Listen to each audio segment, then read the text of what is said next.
Hello, MCU fans! Today we're going to take a look at your friendly neighborhood Spider-Man tie-in comic, issue number 4. Of course, in previous videos, we've looked at issues 1 through 3. This video will be issue number 4, and then later this month, finally we will get issue number 5. In fact, by the end of this video, we will see the cover to issue number 5, which up to this point has been said to be a spoiler. And speaking of spoilers, there will be spoilers for issues 1 through 4, but as long as you're okay with that, then let's dive right in and see what we can find out. Don't forget, we have an April contest running all month long. Be a subscriber, leave a comment. You could win a book or a steelbook. Best of luck. And we need to announce the March contest winners. So if you're one of the people listed here, you can reach out to me via the About page on my channel, on either Discord or email, and I'll get you your prize right away. Also, we have a membership option with lots of cool perks, so you might check that out in case you're interested. All right, so I always love to talk about how the comics fit in with the Disney Plus series timeline. Because remember, in episode 1 of the Disney Plus series, we saw that it was orientation day at Midtown High School, and of course he met Nico and got bit by the spider. Then the series jumped a few months later, and it's during those few months that issues 1 through 5 are taking place. In fact, we now understand why they said it in issue 1, weeks had gone by. We're going to see what happened during those weeks. It's pretty cool how it all ties together. All right, so on to issue number 4's breakdown.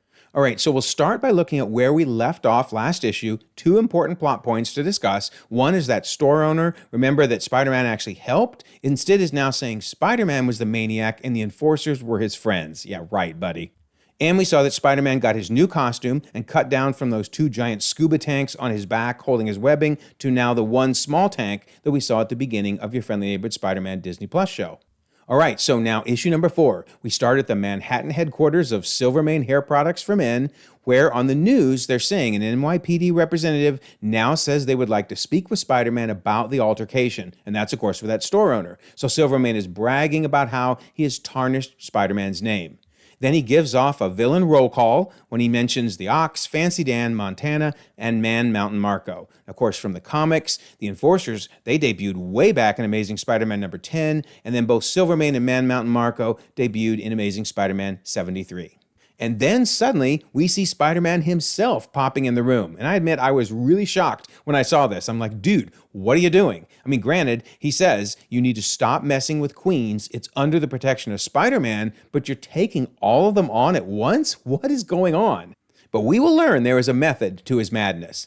And then we see that Silvermane has given the kill order. Because you're trespassing on my place of business, that makes everything that's about to happen perfectly legal. Enforcers, kill him. Yikes.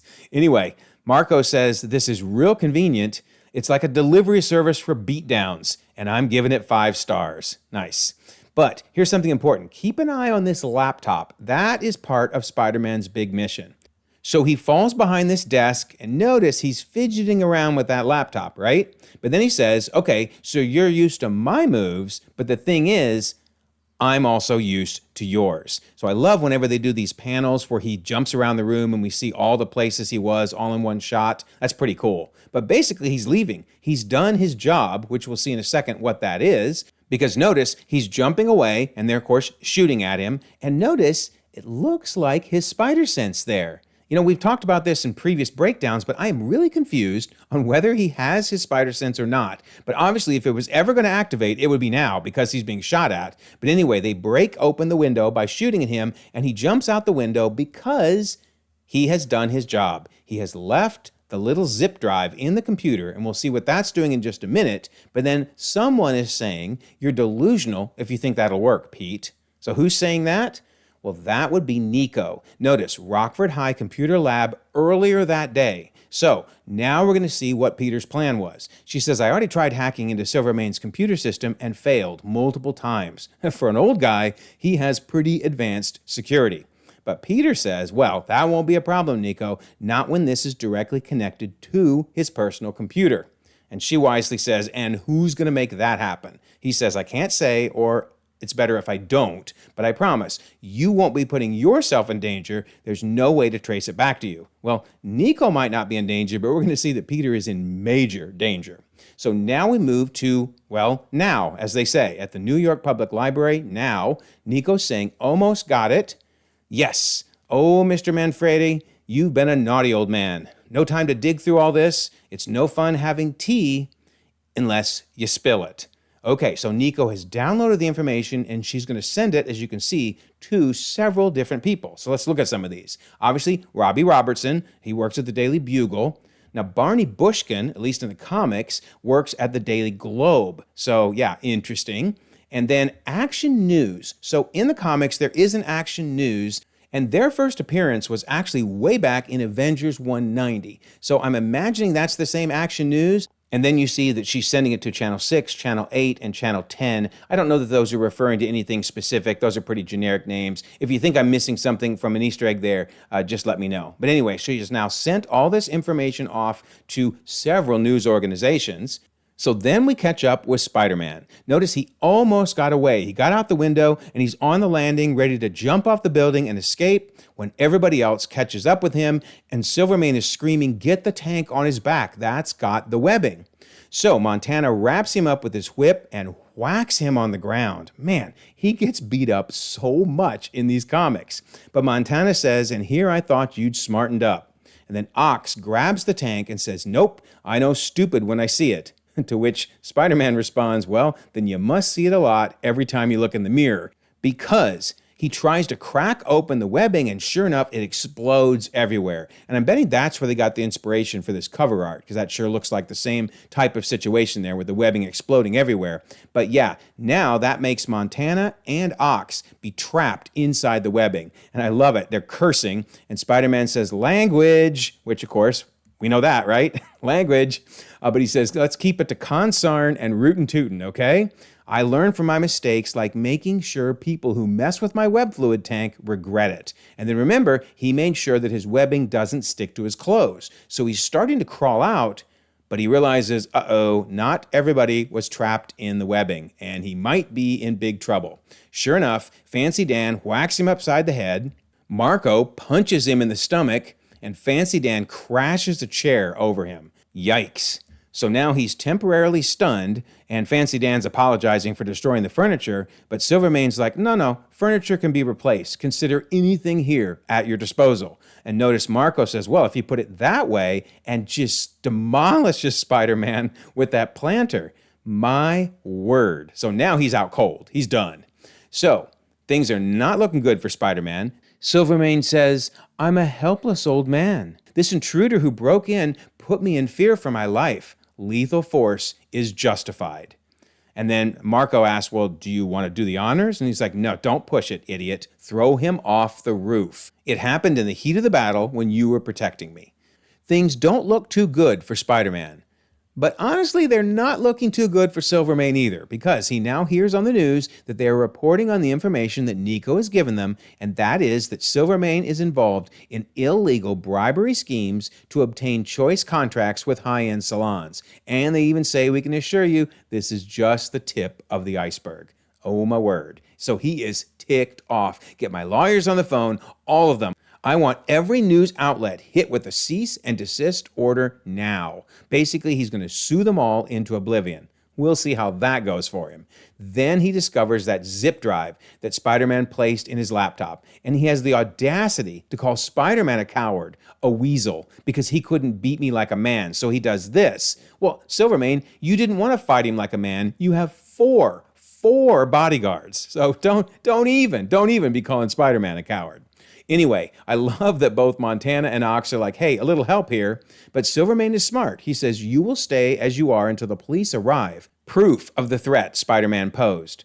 And you will be quiet." So once again, Marco asks, "Are you sure you don't want to take a couple shots at him?" He says, "I want him dead. I want him a stain on the sidewalk. Do you hear me?" So Marco picks up Spider-Man, who's now slowly regaining consciousness. He says, "I got to do something. Webbing. It's no good. They took my webs. I can't think. I can't move." And he's just about to be tossed off the building. So let's take a quick trip back in time. If you remember, way back in issue number 1, feels like forever ago, but that opened with this particular scene. Now he's narrating to us saying, "Don't worry, I'm not going to say you're probably wondering how I got here. I am painfully aware of exactly how I got here. I decided to become your friendly neighborhood Spider-Man." So isn't that cool? This is the panel from the first issue, which is just another view of him about to be tossed off the building. And then he is tossed off the building in that first issue, and he says, and that was probably a really bad idea.